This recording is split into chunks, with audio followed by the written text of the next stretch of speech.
আসসালামু আলাইকুম রহমতুল্লাহি ওবরকাতুহু। সম্মানিত দর্শক, বেসরকারি টেলিভিশন যমুনা অর্থাৎ যমুনা টিভির একটি টক শো এর ভিডিও ক্লিপ এখন রীতিমতো বাংলাদেশে ভাইরাল হয়ে পড়েছে।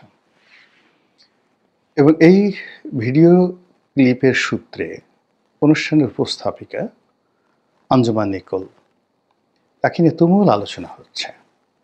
আওয়ামী লীগের যারা সমর্থক, মুক্তিযুদ্ধের যারা সমর্থক, তারা এই বিজয়ের মাসে অর্থাৎ ২০২৫ সনের ডিসেম্বর মাসে এরকম একটি ঘটনা, এরকম একটি ভিডিও ক্লিপ এবং সেই ভিডিও ক্লিপে একজন অনুষ্ঠানের উপস্থাপিকার যে অনবদ্য উপস্থাপন, সাহস, তার যে দক্ষতা এবং প্রত্যুৎপন্নমতিত্ব, এই প্রত্যুৎপন্নমতিত্বের প্রশংসায় সারা দেশ রীতিমতো পঞ্চমুখ। অন্যদিকে যারা স্বাধীনতা বিরোধী শক্তি, চক্র, রাজাকার, আলবদর আর শামস, তাদের কাছে এখন এই ভদ্রমহিলা বা এই যে আঞ্জুমান নিকোল, তিনি রীতিমতো একজন মূর্তিমান আতঙ্কের নাম। তাকে নিঃসন্দেহে গালাগাল করা হচ্ছে, হুমকি দেওয়া হচ্ছে এবং তাকে চাকরিচ্যুতির জন্যে নানাভাবে সামাজিক মাধ্যমে যে সকল কুলাঙ্গার রয়েছে বা ইনফ্লুয়েন্সার হিসেবে যারা নিজেদেরকে গত ১৪ মাসে যথেষ্ট প্রভাব বিস্তার করেছে, সে সকল কুলাঙ্গার যারা আছে তারা এই ভদ্রমহিলার জীবনকে তছনছ করে দেওয়ার জন্য নানা রকম নেতিবাচক কথা তারা প্রচার করছে। তার সঙ্গে উপস্থাপক হিসেবে অন্যান্য যারা আওয়ামী লীগের নেতৃবৃন্দ, তাদের কেমন সম্পর্ক ছিল, আওয়ামী লীগ জমানাতে তিনি কী কী উপস্থাপন করেছেন, কোন কোন নেতার সাথে কত বিনয় হয়ে তিনি কথা বলেছেন, সেই বিষয়গুলো এখন সামনে আনার চেষ্টা করা হচ্ছে। কিন্তু যে বিষয়গুলো তিনি তুলে এনেছেন এই সময়টিতে, বা যে বিষয় তিনি প্রশ্ন করেছেন, যে বিষয় তিনি কণ্ঠ দৃঢ় করেছেন, আঙ্গুল উঁচু করেছেন, সেই বিষয়টা নিয়ে আলোচনা করার মতো, ইন ডিটেলস আলোচনা করার মতো স্বাধীনতা বিরোধী শক্তিদের কোনো সাহস নেই। ফলে কী হলো, দেশের বেশিরভাগ মানুষ, বিশেষ করে সংবাদপত্র জগতের যারা মানুষ রয়েছেন, তাদের নিকট আঞ্জুমান নিকোল এখন বলতে গেলে লেডি উইথ দ্য ল্যাম্পে পরিণত হয়েছেন, বা জোয়ান অফ আর্কে তিনি পরিণত হয়েছেন, সাহসের বিমূর্ত প্রতীক হিসেবে। ঘটনা কি? ঘটনা হলো, অনুষ্ঠানে কথা বলতে বলতে জামাতের একজন বক্তা, জামাতের কর্মী, তিনি বঙ্গবন্ধুকে বিশ্বাসঘাতক হিসেবে অভিহিত করার চেষ্টা করলেন। আপনারা জানেন যে মহান মুক্তিযুদ্ধের সময়ে কতগুলো ঘটনা, তার মধ্যে বঙ্গবন্ধু গ্রেপ্তার যেটা হলেন ২৫শে মার্চ তারিখে, এটাকে স্বাধীনতা বিরোধীরা মনে করেন যে বঙ্গবন্ধু তাদেরই মতো আত্মসমর্পণ করেছিল বা পাকিস্তান প্রীতিতে বিমুগ্ধ হয়ে তিনি পাকিস্তানে চলে গিয়েছিলেন, অথবা তিনি জুলফিকার আলী ভুট্টো, ইয়াহিয়া খান, টিক্কা খান, তাদের সঙ্গে তিনি একটি সম্পর্ক বা আতাত করে পুরো জাতিকে একটা, মানে যাকে বলা হয়, যুদ্ধের মুখে ঠেলে দিয়ে, রাজাকার, আলবদর আর শামস, তাদের যাকে বলা হয় আক্রমণের মুখে ফেলে দিয়ে তিনি চলে গেছেন। কাজেই তিনি জাতীয় বীর হতে পারেন না, তিনি জাতির সঙ্গে বেইমানি করেছেন, মুনাফিকি করেছেন, এই ধরনের কথাবার্তা কিন্তু মানে আড়ালে আবডালে তারা বলে আসছিল এবং তাদের বিভিন্ন বই পুস্তকে তারা এইভাবেই বিষয়গুলিকে উপস্থাপন করে আসছিল। কিন্তু এই গত ১৪ মাসে আমাদের রাষ্ট্রে স্বাধীনতা বিরোধীদের যে দাপট, তারপরে প্রো লিবারেশন ফোর্স যেভাবে আমাদের রাজনীতি থেকে এই মুহূর্তে দূরে আছে, আর অ্যান্টি লিবারেশন ফোর্স যেভাবে শক্তিমত্তা দেখাচ্ছে, তাতে করে আসলে বঙ্গবন্ধুকে গালি দেওয়া এখন একটা ডাল ভাতের বিষয়।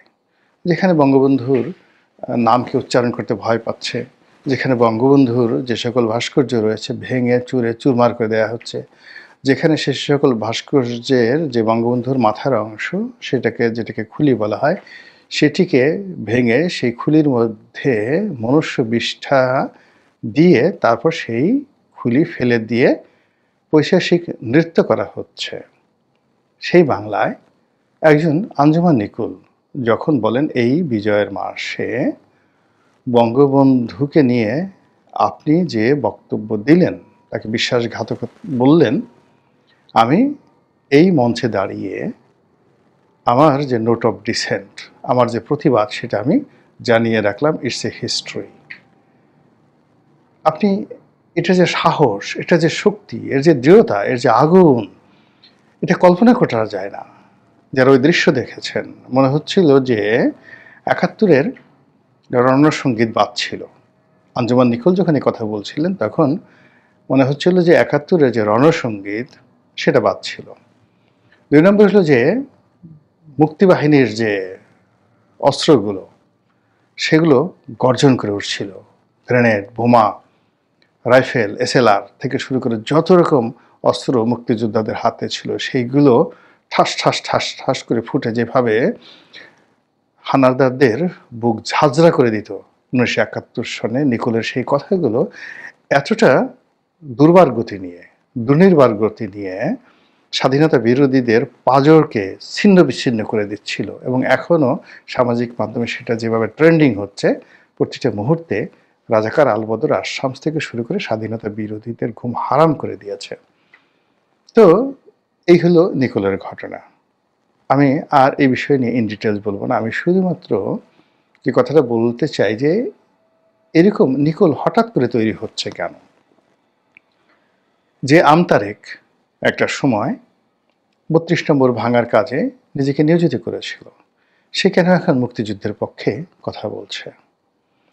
কিংবা হঠাৎ করে ১৮০ ডিগ্রি অ্যাঙ্গেলে গিয়ে বিএনপির যিনি ভারপ্রাপ্ত চেয়ারম্যান আছেন, জনাব তারেক রহমান, তিনি কেন এই মুহূর্তে স্বাধীনতা বিরোধীর বিরুদ্ধে তার কণ্ঠকে বুলান্ত করে ফেলেছেন? এর কারণ হলো বঙ্গবন্ধু, স্বাধীনতা আন্দোলন, মহান মুক্তিযুদ্ধ। বিশ্বাস করেন, এদেশের মাটির প্রতিটি কণায় এটি বপিত অবস্থায় আছে। এই মাটি থেকে যে গাছ জন্ম নেয়, সেই গাছে যে দোল দেয়, বাতাস আন্দোলিত করে, সে বাতাসের মধ্যে মুক্তিযুদ্ধের সুঘ্রাণ ছড়িয়ে পড়ে। সে বাতাসের মধ্যে মুক্তিযুদ্ধের গান আন্দোলিত হয়। এদেশের সেই যে পাখপাখালি, প্রকৃতির যে পাখপাখালি, সেই পাখপাখালির যে কণ্ঠে যে ছন্দ থাকে, সে ছন্দের মধ্যে মুক্তিযুদ্ধ থাকে, বঙ্গবন্ধু থাকে, জয় বাংলা থাকে।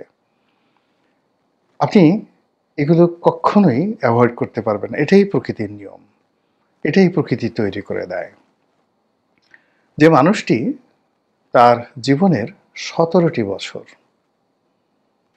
তিনি খুব স্বল্প জীবন পেয়েছিলেন।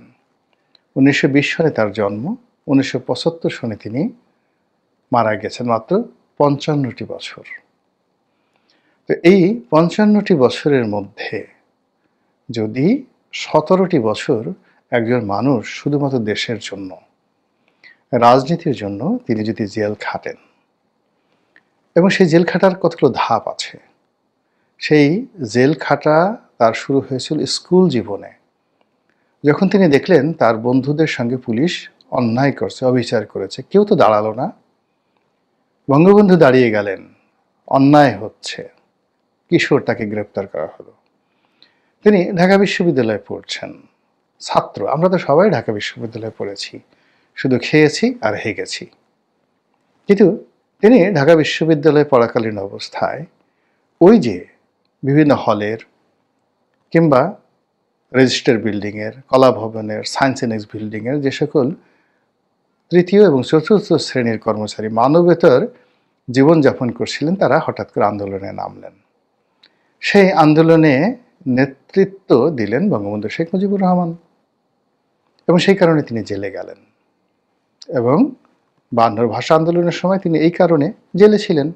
এখন বলেন তো, এই শহরে অনেক লোক বিশ্ববিদ্যালয়ে পড়েছে, কিন্তু বিশ্ববিদ্যালয়ের ছাত্রদের আন্দোলন নিয়ে, রাজনীতি নিয়ে, জাতীয় রাজনীতি নিয়ে, জাতীয় ইস্যু নিয়ে অনেক আন্দোলন করেছেন, কিন্তু আর্তমানবতার সেবায় আন্দোলন করেছেন, মুমূর্ষু রোগীর জন্য আন্দোলন করেছেন, আর তৃতীয় চতুর্থ শ্রেণীর মানুষের জন্য, কর্মচারীর জন্য আন্দোলন করেছেন। এরকম মানুষ যদি বাংলাদেশে খুঁজেন, একজনই পাবেন, বঙ্গবন্ধু শেখ মুজিবুর রহমান। ফলে ওই বিশ্ববিদ্যালয়ের ক্যাম্পাসের কোন জায়গাতে আপনি তার নাম মুছে দেবেন? ওই বিশ্ববিদ্যালয় ক্যাম্পাসের প্রতিটি লতা পাতা যতদিন ওই বিশ্ববিদ্যালয়ে থাকবে, ওখানে যতদিন তৃতীয় এবং চতুর্থ শ্রেণীর কর্মচারী থাকবে, তাদের ভালোবাসা, প্রেম, প্রার্থনা, এই প্রার্থনা অটোমেটিক স্বয়ংক্রিয়ভাবে ইথারের মাধ্যমে আঞ্জুম আর নিকোলদের মতো মেয়েদের কণ্ঠে, গোলাম মোল্লা রনিদের মতো ছেলেদের কণ্ঠে এগুলো গান হয়ে বের হবে। এটা আপনি বন্ধ করতে পারবেন না। তারপর কি হলো? আপনি বোঝার চেষ্টা করেন, এখন ডক্টর মোহাম্মদ ইউনূসের ভয়ে সকালে কত মানুষ হার্ট ফেল করছে, বিকেলবেলা থরথর করে কাঁপছে। আর তিনি সারাটি জীবন ইস্কান্দার মির্জার সঙ্গে তিনি লড়াই করেছেন, মোহাম্মদ আলীর সঙ্গে, লিয়াকত আলীর সঙ্গে লড়াই করেছেন, হোসেন সৈয়দ সরওয়ার্দির সঙ্গে লড়াই করেছেন, খাজা নাজিমুদ্দিনের সাথে লড়াই করেছেন। কে না?